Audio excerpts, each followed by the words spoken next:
This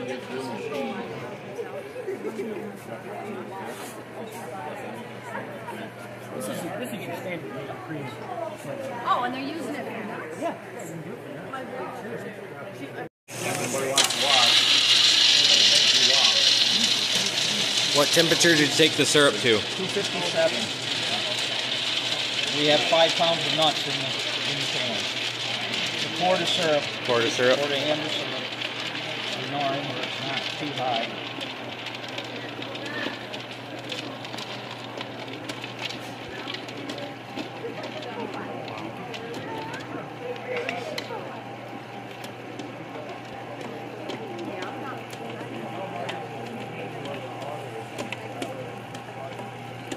Done? Hot water. Well, we have a garden hose for the spray. I make it, and then what's pouring hot. I do pouring hot. Right. But I can pull the spoon out and like a maple lollipop on the spoon. Probably stirring it. What's too long?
We're going to go now.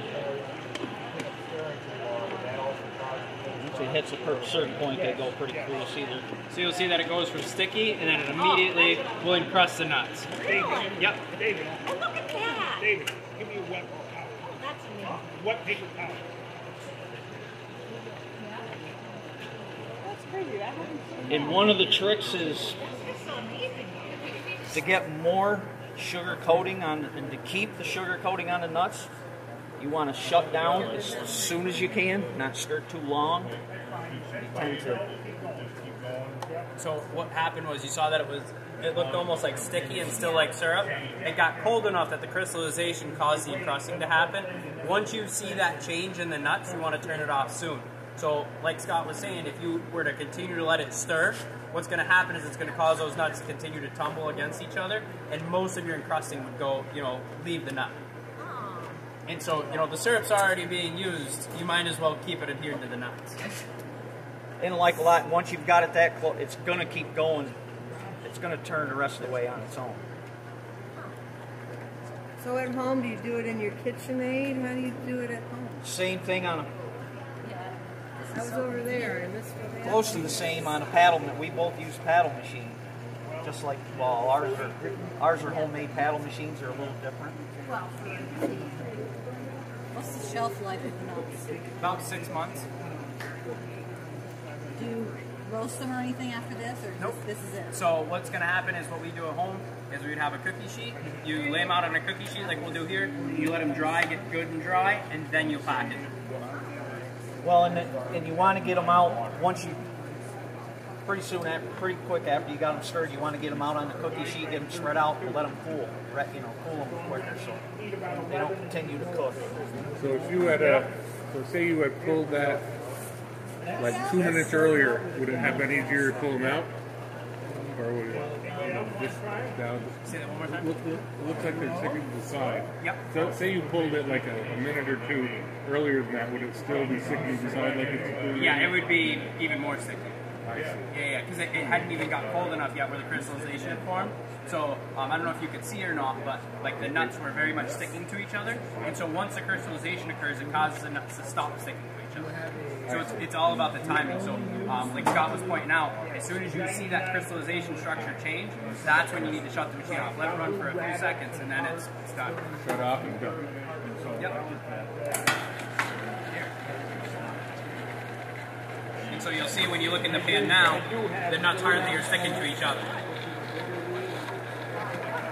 And so when he stopped there to loosen them up, that was to continue the process just a little bit more. Yeah. And we don't have the paddles tight to the side of the pan because then you're going to break them up. Right. You want to do as little breaking as possible. That's why. And you can actually, at home, I'm not going to lie, I don't shut it down. I scrape the side with a.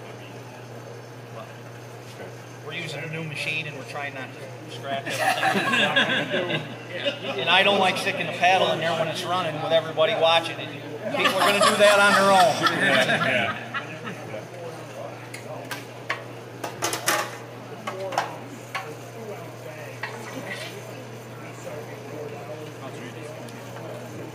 I think you can separate. A little bit of